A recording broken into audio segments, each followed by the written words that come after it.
In today's video, I'm going to teach you build a monthly planner template in Microsoft Loop. If you plan your month the same way every time, turning that structure into a reusable template will save you clicks and keep your team consistent. We'll start by opening Microsoft Loop in your browser and heading to your workspace. You can do this in any space where you have permission to create pages. Begin by creating a fresh page or open an existing page you'd like to turn into your template. This is the most important part.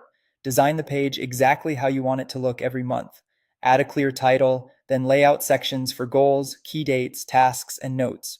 Use headings to separate weeks, drop in a table for your calendar grid or deadlines, and add checklists or progress trackers for habits and priorities. If you work with others, leave a short instruction block at the top so everyone knows how to use it. Keep placeholders like month or week 1, week 4 instead of specific dates.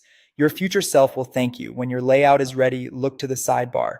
Next to the page name, click the 3 dots, also known as the ellipsis. From the menu, choose Save Page as Template. This tells Loop to capture everything on the page, structure, text, and components so you don't have to rebuild it next time. A dialog box will appear asking you to name your new template.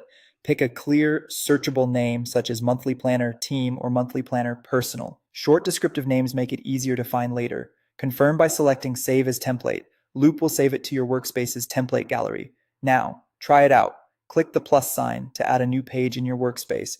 Instead of starting blank, the template gallery opens so you can browse available options. Look for the section called My Workspace Templates.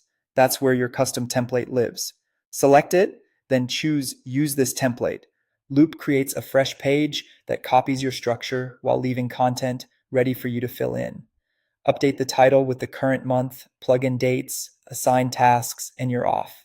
That's all there is to it. You've built a reusable monthly planner that keeps your process consistent and speeds up setup every time. As your needs evolve, you can refine the original design and repeat these steps to save an improved version. Thanks for watching and enjoy planning with Microsoft Loop.